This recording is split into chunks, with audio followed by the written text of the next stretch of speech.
Long March two Dhaka সর্বস্তরের জনগণের সর্বাত্মক অংশগ্রহণ নিশ্চিত করতে হবে। হালকা খাবার পানি, দু একটা জামা কাপড়, ছোট ছাতা, অতি প্রয়োজনীয় জিনিস সহ ছোট পিঠের ব্যাগ, যে কোনো যানবাহনে প্রয়োজনে পায়ে হেঁটে, যে কোনো নেতৃত্ব বা নির্দেশনার অপেক্ষা না করে ঢাকার পথে রওনা হন, দলে দলে, কাতারে কাতারে, লাখে লাখে, কোটিতে কোটিতে। পরিবহন মালিকদের প্রতি আহ্বান, লং মার্চ টু ঢাকা অংশগ্রহণের জন্য ছাত্র জনতাকে স্বতঃস্ফূর্তভাবে আপনার বাস, ট্রাক, সিএনজি, অটো ব্যবহারের জন্য দিয়ে দিন।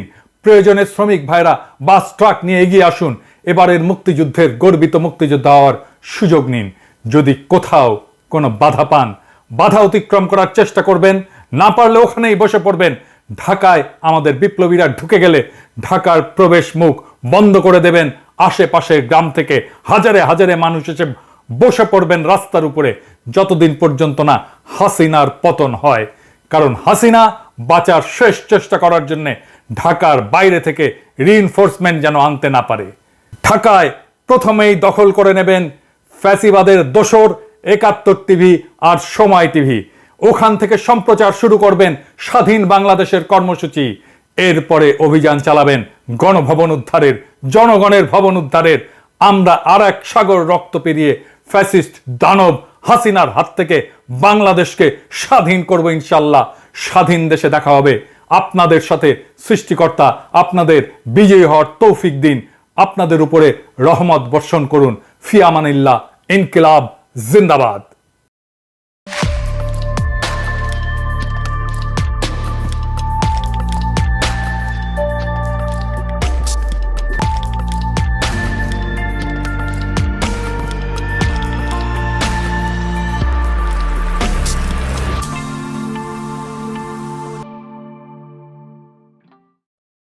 এইটা আমি বলছিলাম ৪ আগস্ট ২০২৪-এ, যখনও হাসিনা পলায়নি। দেখলেন তো, গণশত্রু সময় টিভি আছে, ৭১ টিভিও আছে।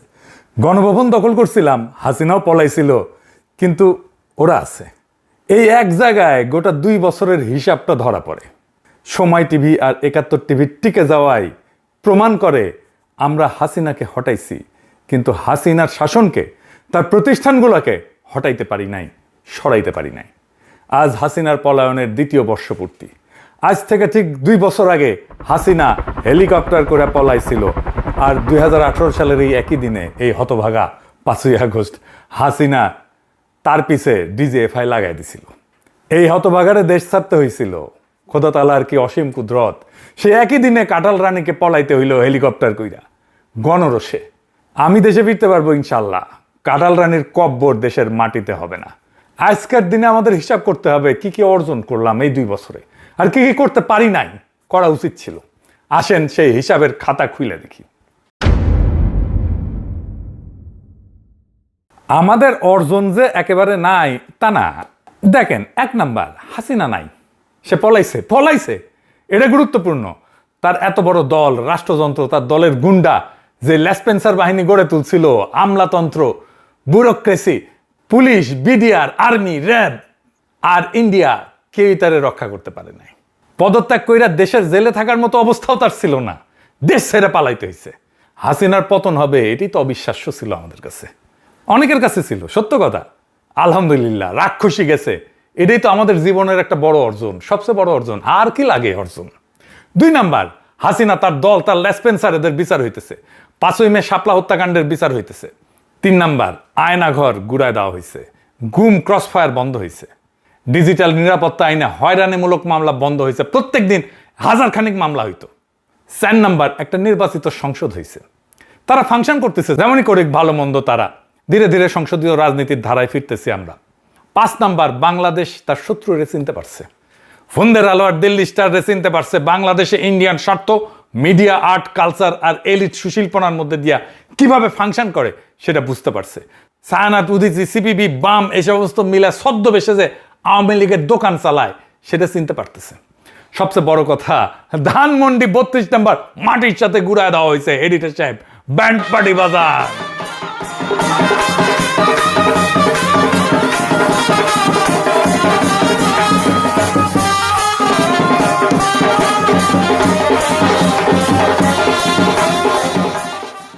এইবার হিসাবের অন্য পিঠ।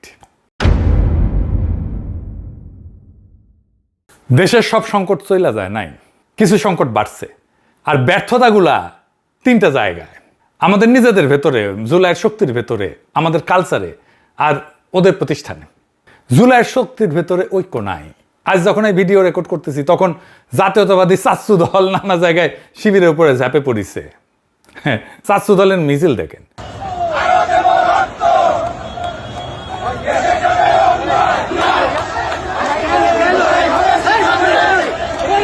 এডিটেশে বড় কইরা দেখান, এডিটেশে এটা নাকি ছাত্র যুবদল নেতা নয়, হেলমেট পরে নামিছে, হাতে লাঠি, আবার সে হেলমেট, ছাত্রলীগের হেলমেট, শুধু চেহারাটা বদলাইছে। আর তার সাথে কে, ঢাকা বিশ্ববিদ্যালয়ের ওই যে ফজল হক হলে যে চোর সন্দেহে তোফাজ্জল হোসেনকে পিটায় মারছিল না, ওই মামলার চার্জশিটভুক্ত আসামি এফএইচ হলের ছাত্র দলের নেতা শেখ রমজান আলী রকি। দেখেছেন? তাহলে তোফাজ্জলকে পিটায় মারছিল কারা দেখেছেন? হাসপাতালে যে হামলা করেছে, ঠিক জুলাই ছাত্রলীগ যেমন করেছিল। অক্ষরে অক্ষরে একই স্ক্রিপ্ট, শুধু পতাকার রংটা বদলাইছে। জুলাইয়ের শহীদ ছাত্রদল নেতা ওয়াসিম, যাকে সবাই ভালোবাসত, আমাদের অত্যন্ত প্রিয় মুখ, খোদা তাআলা তাকে বেহেশত নসিব করুক। আজ সেই ওয়াসিম যেই মানুষটাকে ভালোবাসত, যার আদর্শে উদ্বুদ্ধ ছিল, আজ সেই মানুষটাকে বেরবিতে, রোকেয়া বিশ্ববিদ্যালয় রংপুরে অপমান করা হয়েছে।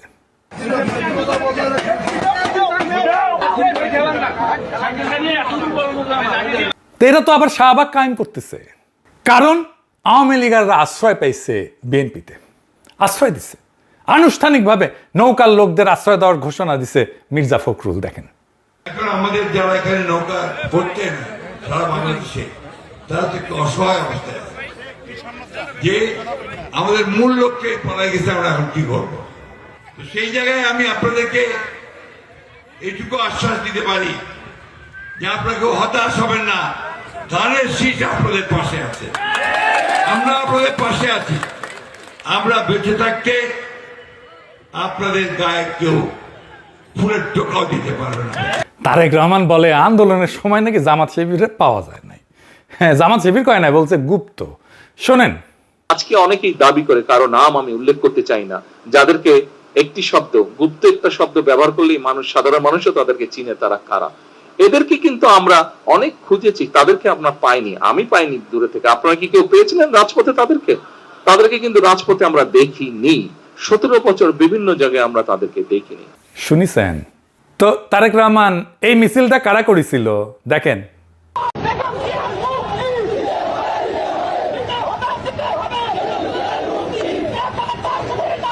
দেখিছেন বিএনপি কি নিজে খালেদা জিয়ার মুক্তি চেয়ে এই সাইজের একটা মিছিল করতে পারছে, যেটা শিবির করছে, আর আপনারা বলেন তাদের খুঁজে পান নাই? আশ্চর্য কথা। মজার কথা হইল, বিএনপির যে প্রিয় পত্রিকা ফুন্দের আলো প্রসঙ্গে আসতেছি পরে, সে কইতেছে কর্মসূচি ঘোষণা করতো বিএনপি আর পালন করতো জামাত শিবির। দেখেছেন? আর তারেক রহমান বলে তাদের পায় নাই। তারেক রহমানের কে সমস্ত স্ক্রিপ্ট লেগে দেয়, আর নাকি তারেক রহমানের ডিমেনশিয়া হয়েছে কে জানে। শাপলা চত্বর কে করছে? মোদি বিরোধী আন্দোলন কে করছে? জামাত শিবির করছে। এখনো পর্যন্ত এই জুলাই নিয়ে যতটুকু পজিটিভ কাজ হয়েছে তার বেশিরভাগই এই শিবির করছে, ইউনিভার্সিটিগুলোতে করছে। যাই হোক, আর একটা অংশে আসি, কালচারালি আমরা জুলাই নিয়ে কতটুকু আগেছি। কালচারালি আমরা এক পাও আগাই নাই। জুলাই কেন হইল, জুলাইয়ের স্পিরিট কি, এই নিয়ে আমরা ইন্টেলেকচুয়ালি, কালচারালি, ফিলোসফিক্যালি এক পাও আগাইতে পারি নাই। আপনি একটু পিছনে ফিরে তাকান। 1971 স্বাধীনতার পরে 2টা ল্যান্ডমার্ক সিনেমা মুক্তি পায়। চাষী নজরুল ইসলামের ওরা 11 জন, এটার মুক্তির তারিখ 11ই আগস্ট 1972। 1971 16ই ডিসেম্বরে বাংলাদেশ স্বাধীন হয়েছে, 8 মাসের কম সময়। সুভাষ দত্তের অরুণোদয়ের অগ্নিসাক্ষী, এটা মুক্তি পাইছে 72 নভেম্বরে। 1 বছর হওয়ার আগেই 2টা সিনেমাতে হিউজ লজিস্টিক্স থাকছে, কারণ যুদ্ধের দৃশ্য ছিল, গোলাগুলি ছিল, সেনাবাহিনীর সাহায্য নিতে হয়েছে, আগ্নেয়াস্ত্র নিতে হয়েছে, গুলিগোলা লাগছে চিত্রায়িত করতে। সদ্য যুদ্ধ বিধ্বস্ত শূন্য কোষাগারের একটা দেশ এটা করছে। আর আমরা 2 বছর জুলাই নিয়ে একটা ল্যান্ডমার্ক সিনেমা দাঁড় করাইতে পারলাম না। যদিও 1.5 বছর ধরে ইউনূস সরকারের সাংস্কৃতিক উপদেষ্টা ছিল একজন ডাকসাহিত্যে চলচ্চিত্র নির্মাতা। এই হতেছে আমাদের কালচারাল অ্যাসেট বানানোর হিম্মত। আর এই জন্যই আওয়ামী লীগ জুলাইকে আক্রমণ করার, জুলাইয়ের শক্তিকে আক্রমণ করার সাহস পায়। যেই ঘটনার নিজস্ব স্মৃতি নাই, কালেকটিভ মেমোরি নাই, নিজস্ব ছবি নাই, নিজস্ব বয়ান নাই, তার বয়ান শত্রু লিখে দিবে। তাই হইতেছে, তাই হবে। আর যারা লিখতে পারতো, যারা এটা করতে পারতো, তাদেরকে কাছেই ঘিরতে দেয় নাই, আমারে তো দেশেই যাইতে দেয় নাই। এখন গর্ত থেকে বাইর হইতেছে 111-এর কারিগরেরা, আস্তে আস্তে গর্ত থেকে বাইর হইতেছে। এই যে হোসেনি জিল্লুর মাদার আওয়ামী ফ্যাসিবাদকে ক্ষমতায় আনিছিল 111 কইরা। 111-এর সবচেয়ে ক্ষমতাবান উপদেষ্টা ছিল। এখন বাক্য যার ইচ্ছে, ইউনূস সরকার নাকি ক্ষমতার লোভ তৈরি করে দিয়ে গেছে ছাত্রদের।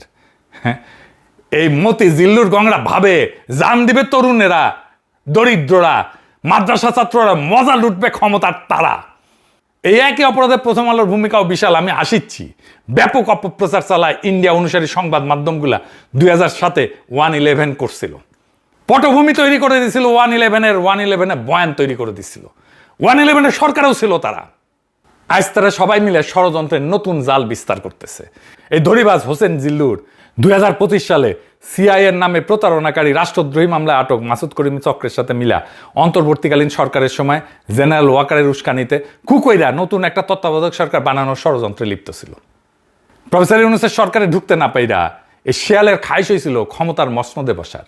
হারাম জাদারে যেখানে পাবেন হাড্ডি গুড়া করে দেবেন, একেবারে গুড়া গুড়া করে দেবেন। এই বুড়া যেন এই বুড়াকালে মাজার হাড্ডি ভাঙার জন্য হাগামতা যেন করতে না পারে। এই গণশত্রুর চিনা রাখেন এডিটর সাহেব, এর সিল মেরে দেন, গণশত্রু আর জাউরা সিল মেরে দেন। এবার আসেন ফুন্দের আলোর শয়তানি দেখি। এই ফুন্দের আলো কয়দিন আগে আয়নাঘরের কথিত বন্দিশালা কইছে। কি সাহস দেখেন! এরা জুলাই আন্দোলনটা জঙ্গির আক্রমণ মানায় দেবে ভুল কইরা, তারপর জনতার তীব্র প্রতিক্রিয়া টের পেয়ে বিন্দু মাত্র ব্যাখ্যা ছাড়া নীরব মুছে ফেলে। ঠিক যেমন ভুলবশত মেজর জাহিদের মতো বহু নিরীহ মানুষকে জঙ্গি তকমা দিয়ে দুনিয়া থেকে মুছে ফেলার খেলায় শরিক হয়েছিল। কি হয়েছিল মেজর জাহিদের জানেন? তারিখ ধরে ধরে বলি, মন দিয়া শোনেন। সেপ্টেম্বর 2016 মেজর জাহিদকে জঙ্গি সাজায় হাত করা পড়া অবস্থায় 16টা গুলি করা হয়। আর 2017 জানুয়ারিতে হাসিনা তার স্ত্রীকে জেলে পাঠায়। তখন ওনার 2 মেয়ে, বড় মেয়ের বয়স 7 আর ছোটটার বয়স 1 বছর মাত্র। আহারে, ছোট মেয়েটা মায়ের সাথে জেলে বড় হইতে থাকে, দুধের বাচ্চারে জেলে পাঠাইছে বাবারে মাইরে ফেলা। বড় মেয়ে মামার বাসায় বড় হইতে থাকে, জেলে মাকে দেখতে গেলে কান্ত মা বাচ্চাটা শুধু। 3 বছর পরে মিসেস জাহিদ জামিন পায়। জামিনের 6 মাসের মধ্যে ডিবি অফিসে তারে আবার ডাকা হয়। সেখানে আমেনা মহসিন এবং আরেকজন প্রভাষক ছিল ইন্টারন্যাশনাল রিলেশনের, নামটা জোগাড় করতেছি, তারে নানা রকম প্রশ্ন করে মিসেস জাহিদকে, আপনার কখন থেকে এই পরিবর্তন, কখন থেকে হিজাব পড়েন, আপনার হাজবেন্ডকে আগে থেকে এমন ছিল। স্বামীকে হাত করা পড়ায় মিথ্যা অপবাদে 16টা গুলি করছে, আর তার বিধবাকে এখন জেরা করতেছে সে হিজাব পড়ে কেন। এর কিছুদিন পর হঠাৎ করে আদালতে হিয়ারিং হয়, জামিন বাতিল হয়ে যায়। জামিন বাতিলের খবর শুনে ওনার মা অসুস্থ হয়ে পড়ে, মিসেস জাহিদের মা। বছর খানিকের মধ্যে মিসেস জাহিদকে আবার জেলে পাঠানো হয়। 2022-এ উনি যখন জেলে, তখন ওনার মা মারা যায়। জেলে থাকার কারণে শেষবারের মতো দেখতে যেতে পারেননি। আর মেজর জাহিদের বাবা মাও ছেলের শোকে মারা গেছেন, ছেলে খুন হওয়ার কিছুদিনের মধ্যেই। হাসিনা আমলে কত কষ্ট, এত যন্ত্রণার মধ্যে দিয়ে একটা পরিবার জীবনযাপন করছে। সবকিছু শেষ হয়ে গেছে এই পরিবারের। এডিটর সাহেব, এই ছবিটা একটু বড় করে দেখান, বড় মেকআপ করলে নিয়া মেজর জাহিদের ছবি। আমরা মনে করি আমরা অনেক ত্যাগ করেছি। এই পরিবারের কষ্ট যন্ত্রণা ত্যাগের কাছে আমাদের লড়াই কিছু না। মিথ্যা পদে হত্যা করা হয়েছিল, এখন মেজর জাহিদকে মরণোত্তর ব্রিগেডিয়ার জেনারেল করা হয়েছে, আলহামদুলিল্লাহ। মেজর জাহিদ মরে গিয়ে বাইসে গেছেন। কি পরিমাণে পারিবারিক, সামাজিক, মানসিকভাবে লাঞ্ছিত হয়েছে এই পরিবারটা। এমন একটা সুখের সংসার সারখার করে দিছে হাসিনা। আর হাসিনার এই জুলুমের বয়ান উৎপাদন করে দিয়েছে ফুন্দের আলো, দিল্লি স্টার কি শিরোনাম করছিল দেখেন জাহিদকে নিয়া। এই 2 অভিশপ্ত মিডিয়া মেজর জাহিদের খুনের বৈধতা উৎপাদন করছে। ফুন্দের আলো, দিল্লি স্টার, এদের ক্ষমা নাই। ব্রিগেডিয়ার জাহিদকে সৃষ্টিকর্তা শহীদ হিসাবে কবুল করুন। কিন্তু এদের কিছু হয় নাই, ফুন্দের আলো, দিল্লি স্টারে কিছু হয় নাই। কোনো স্বীকারোক্তি নাই, কোনো গ্লানি নাই, কোনো অনুশোচনা নাই। এই মিডিয়া সন্ত্রাসের বরপুত্রদের কোথাও জবাবদিহি করতে হয় না। তাদের স্বাধীনতা অলঙ্ঘনীয়, পুত পবিত্র। আর এখন তারা ভিকটিম সাজছে। পুড়ে যাওয়া ফুন্দের আলো, দিল্লি স্টার দেখায় দৈনিক নাগাসাকি, হিরোশিমা নাকি হয়েছে ওইটা দেখায় সবাইকে, আমরা ভিকটিম, আমাদের মারিছে। আয়নাঘরের মতো নৃশংস গোপন বন্দিশালার অস্তিত্ব প্রথমে অস্বীকারের চেষ্টা করছে, তারপর আবার ইনভার্টেড কমার মধ্যে রেখে মিথ্যা ছাপাই দিছে। এই খেলা চলছে 24 ঘন্টা।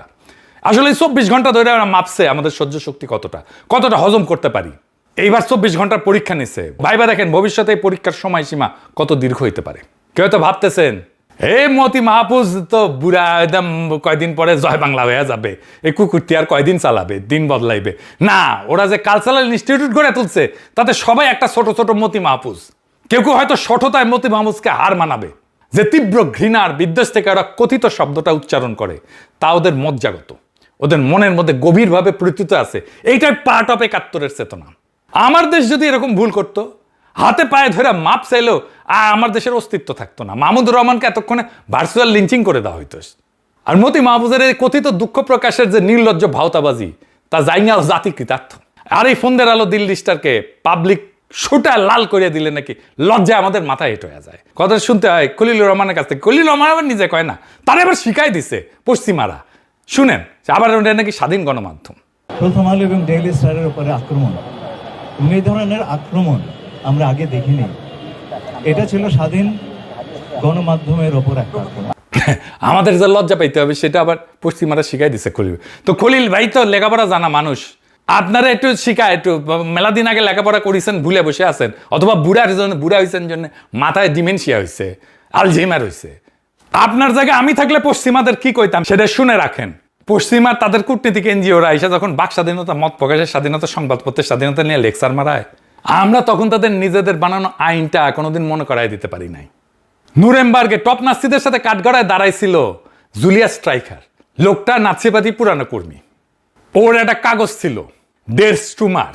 যুদ্ধের ভয়াবহতম বছরগুলোতে তার হাতে কোনো রাষ্ট্রীয় ক্ষমতা ছিল না, সেনাবাহিনীতেও ছিল না, হলোকাস্টের পরিকল্পনার টেবিলেও সে বসে নাই কখনো। তার হাতে ছিল শুধু একটা পত্রিকা, আর ওই কাগজ চালানোর অপরাধে ওর ফাঁসি হয়েছে। কারণ সে নাজি শাসনের হিটলারের পক্ষে বয়ান উৎপাদন করছে ওই পত্রিকায়। স্ট্রাইকার নুরেমবার্গে উঠছে সম্পাদক হিসেবে। ট্রাইব্যুনাল তাদের 2টা অভিযোগে বিচার করে, ষড়যন্ত্র এবং মানবতা বিরোধী অপরাধ। মানবতা বিরোধী অপরাধে দোষী সাব্যস্ত হয়। বলছিল সে হলোকাস্টের জন্য উস্কানি দিছে। এটাই রাজনৈতিক জাতিগত ভিত্তিতে নিপীড়ন, এটাই মানবতা বিরোধী অপরাধ। 16 অক্টোবর 1946-এ তাকে ফাঁসি দেওয়া হয়।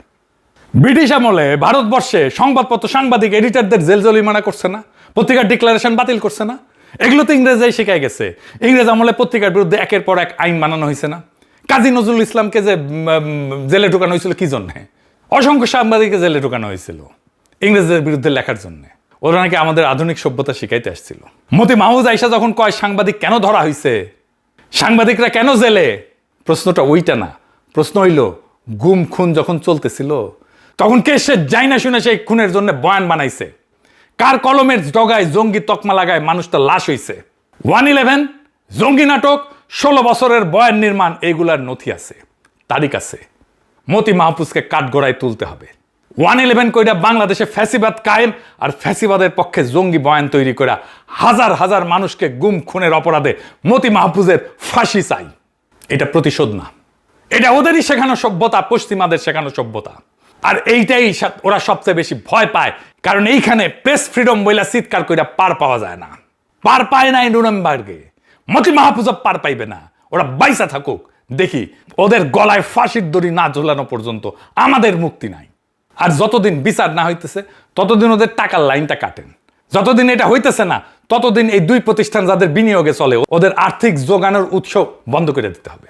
ফন্দের আলো আর দিল্লি স্টারের মালিক হইতেছে ট্রান্সকম। ট্রান্সকমের সবচেয়ে বড় আয় আসে তাদের ওষুধ কোম্পানি এসকেএফ থেকে। ওখানে আয় করে এসকেএফে, আর ওইটা 2টা পত্রিকা চালায়, ঢালে এইখানে বাঁচায় রাখে। এই কোম্পানির ওষুধ কিনবেন না। এইটা সাহেব লোগোটা বড় করে দেখায় দেন, স্ক্রিনে বড় করে ধরে রাখেন। আপনারা শুধু ওষুধের গায়ে লোগো থাকলে কিনবেন না। ডাক্তার প্রেসক্রিপশন লেখার সময় কইবেন এই এসকেএফ এর ওষুধ আমারে দিবেন না, অন্য যে কোনো কোম্পানির ওষুধ দেন। ফার্মেসি দিকে বলবেন এই কোম্পানির কোনো ওষুধ আমারে দিবেন না, খাবেন না, বাসায় থাকলে ফেলা দেন। আর ফন্দের আলোর সাথে মিলে আরেকটা কোম্পানি অ্যাওয়ার্ড দেয়, মেরিল। এই কোম্পানির কোনো পণ্য কিনবেন না। 10% বেচা বিক্রি কমলে এমনিতে ওদের শুকায় গুটা হয়ে যাবে। এই 2 বছরের খাতায় হাসিনা পলাইছে, বিচার শুরু হয়েছে, আয়নাঘর ভাঙছে, 32 নাম্বার ভাঙছে, একটা নির্বাচিত সংসদ বসছে। এগুলো ছোট জিনিস না, এগুলো এক জীবনের অর্জন। আর খাতার অন্য পিঠে সময় টিভি চলতেছে, 71 টিভি চলতেছে, ফন্দের আলো, দিল্লি স্টার এখনো ঠিক করে দেয় কোনটা খবর আর কোনটা কথিত। 1/11 কারিগরের আর টকশোর সোফায় ফিরে আসছে। ছাত্রদল 2026-এ ঠিক সেই কাজ করতেছে যা ছাত্রলীগ 16 বছর ধরে করছে। আর নৌকার লোকেরা ধানের শীষের ছায়ায় বাসা বাঁধতেছে। এর মানে একটাই, আমরা মানুষটাকে হটাইছি, যন্ত্রটাকে না, সিস্টেমটাকে না, ব্যবস্থাটাকে না। বাংলাদেশের ফ্যাসিবাদ কোনোদিনই এক মহিলা ছিল না, শুধু হাসিনা ছিল না, ওইটা একটা জোট ছিল, যে মিডিয়া বয়ান বানায়, যে বুদ্ধিজীবী তার বৈধতা দেয়, যে ব্যবসা তাকে টাকা যোগায়, আর যে সংস্থাটা কাজটা সেরে ফেলে। হাসিনা পলাইছে, জোটটা রয়ে গেছে, আর নতুন মালিকের কাছে নিজের ভাড়া দিতে শুরু করছে এই জোটটা। আর সবচেয়ে গভীর ব্যর্থতা আমাদের নিজেদেরই। ৭১-৮ মাসের মধ্যে ওরা 11 জন বানাইছিল, আমরা 24 মাসে কিছুই বানাইতে পারি নাই। যে অভ্যুত্থান নিজের স্মৃতি নিজে গড়ে না, তার স্মৃতি লিখে দেবে তার শত্রুরাই। এই জন্যেই আজ কথিত বন্দিশালা লেখার সাহস হয়, কারণ ওরাই লিখবে আমাদের ইতিহাস। তাহলে তৃতীয় বছরের কাজটা কি? 3টা। পুন্দারাল দিল্লি স্টার যা যা অপরাধ করছে, যা যা বয়ান তৈরি করছে, মেজর জাহিদকে দিয়ে শুরু করেন। আবেগ দিয়ে বিচার হয় না, নথি দিয়ে বিচার হয়, এইটা দিয়ে তাকে বিচারের কাঠ গড়ায় আমরা দাঁড়াই, বিচারের কাঠ গড়াটা যেন খালি না থাকে। 2 নাম্বার কালচারাল অ্যাসেট বানানো, সিনেমা, বই, আর্কাইভ, সিলেবাস। যে জাতি নিজের অভ্যুত্থানের ছবি বানাইতে পারে না, সে জাতি অভ্যুত্থান ধরে রাখতে পারবে না। 3 নাম্বার টাকার লাইন কাটেন, যতদিন বিচার হইতেছে না ততদিন আপনার মানি ব্যাগে আপনার হাতিয়ার। কে বিজ্ঞাপন দেয়, কে অ্যাড স্পন্সর করে, কার ব্র্যান্ড এই কাগজের পাতায় ঝোলে, এই নামগুলো জানেন, আর সেই অনুযায়ী কিনেন। আমি দেশে ফিরবো, কাঁঠাল রানীর কবর এই মাটিতে হবে না ইনশাল্লাহ। কিন্তু সেটা যথেষ্ট না। মেজর জাহিদের যে মেয়েটা মায়ের কোলে জেলখানায় বড় হয়েছে, সে যেদিন জানবে তার বাবাকে কে খুন করছে আর কে ওই খুনের বৈধতা লিখে দিছে, আর এই দুইজনই যেদিন একই কাঠগড়ায় দাঁড়াইবে, সেই দিন জুলাই পূর্ণতা পাবে, তার আগে না। ইনকিলাব জিন্দাবাদ, আজাদি জিন্দাবাদ।